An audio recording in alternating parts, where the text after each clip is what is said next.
Greetings, everybody. Dave DeWalt here. I'm the founder and CEO of NightDragon. We're coming to you live from the RSA Cybersecurity Conference here in beautiful San Francisco.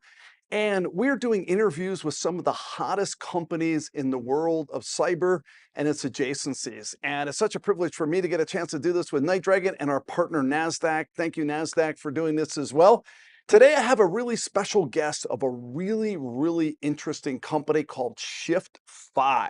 And with me is Josh Lospinoso, the founder and CEO. Thank you so much for coming in. Thanks for asking. Tell everybody, if you would, for a second, what does Shift5 do? Yeah, Shift5 is an observability platform for planes, trains, and tanks. So anything that's a fleet asset moving people and goods around the world, we make sure that those things have cybersecurity and that you're able to diagnose problems like maintenance and operational issues very quickly. Planes, trains, and tanks. It can't be planes, trains, and automobiles. Isn't there a movie about that? That's right. Yeah, close to it. That's right. I mean, I think everybody knows, this is a really interesting area because we've been seeing all kinds of threats and risks basically around our planes, commercial planes. Anybody pay attention to what's been going on with a few of the big OEMs? Yep. Won't even name names on that one, but also trains and train derailments and things that have happened operationally and needing a better infrastructure to observability as well. But then when you take it to the military world, it's a whole nother threat environment as well. Tell everybody your background for a minute and then how you founded this company. Yeah, happy to do it, Dave. I know it's a weird thing to kind of be thinking about cybersecurity as something like a Abrams tank or a Boeing 737. But the founding team at Shift5, we came out of about a decade of military experience. We were some of the first cyber officers in the Army. We looked at the offensive and defensive kind of landscape of cybersecurity. Started in business systems, so think IT, traditional stuff, like we see at RSA. And then we had these ideas around, there are hundreds of computers that operate everything from an F-35 to a satellite to, an artillery unit. How secure are those things? And so we did a series of investigations of those platforms, and a big GAO report, Government Accountability Office report in 2018, told us that maybe they're not as secure as we might assume that they are. And after that, we decided, no one's really thinking about building cybersecurity products for these kinds of platforms. And we got out in 2018 to start Shift5.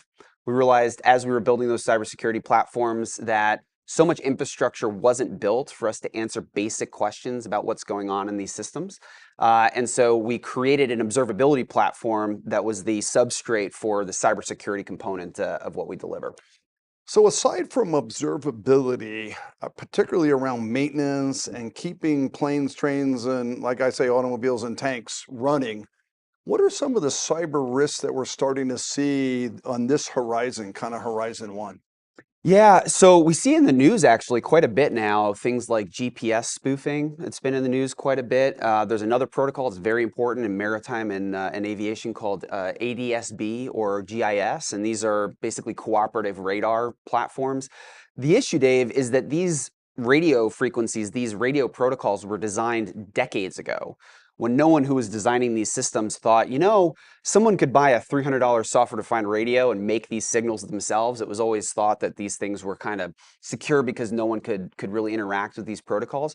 The reality is today, these are plain text protocols with no security built into them, and a nefarious actor can pretty easily interfere with the safe operation of these systems. So we're seeing everyone from nation state actors all the way down to cybersecurity penetration testers able to manipulate these multi-million-dollar systems with relatively little equipment and open source software. I think what Josh just said was really important, and maybe for a layman to say it back to you.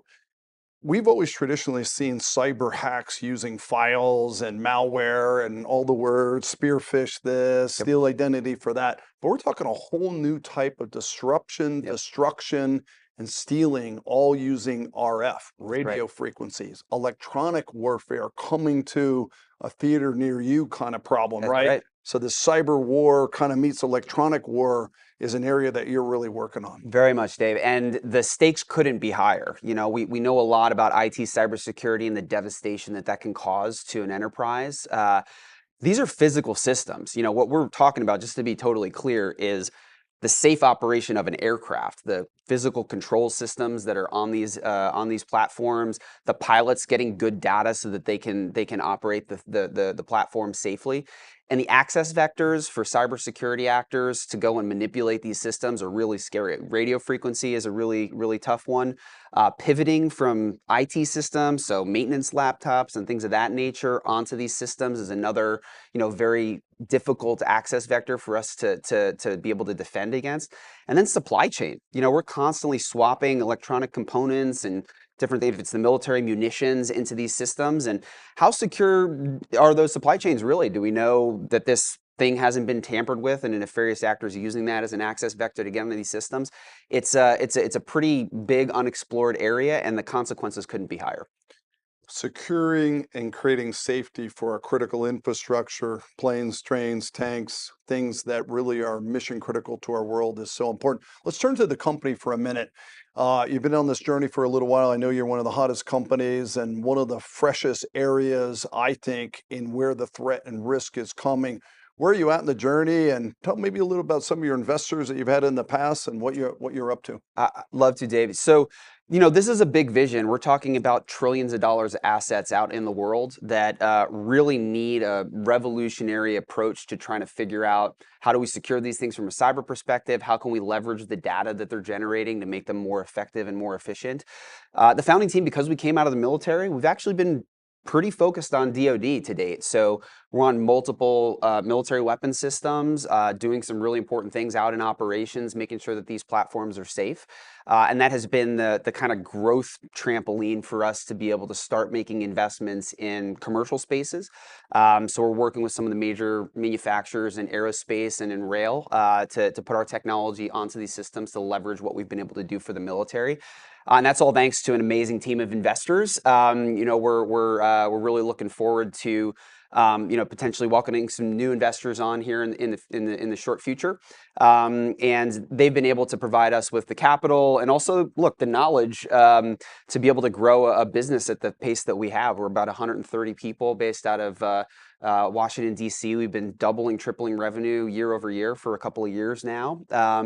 And we're looking to try to make sure that we become the de facto solution within the DoD, and then use everything that we've learned in one of the hottest areas of cybersecurity to be able to expand the product and the value. And you just came out with a new product, GPS We Integrity. did. Say a few words about that. That's right, Dave. So I can't say too much in an unclassified setting, but suffice it to say that the military deals with GPS jamming and spoofing on a regular basis. And look no further than the war in Ukraine, at the RF spectrum becoming front and center in the news when we're talking about the Starlink satellite constellations and some of the jamming cat and mouse games that were going on there. Very, very important space. We saw, because we're on these platforms out deployed in real operations, the GPS spoofing was becoming a real menace for a lot of the operators out there trying to safely use these aircraft. So because we've got hardware and software installed onto these systems, very quickly we were able to turn around a module that sits on top of our observability platform to alert the pilots as well as the ground crew back home that there was GPS spoofing happening, and to be able to relay that information to the pilots so that they knew what not to trust and what to trust within their sensors, and then be able to roll that information into mitigations to make sure that those GPS spoofing events don't happen in the future. I usually come to RSA really optimistic, and then I get really scared when I talk to people like you. Ladies and gentlemen, Josh Lospinoso, the founder and CEO of Shift5, building a very important company to really solve tomorrow's threats where electronic warfare meets cyber. Thank you so much for joining me. Really appreciate having you. Best of luck to you. Thank you. All right. Thank you, Josh.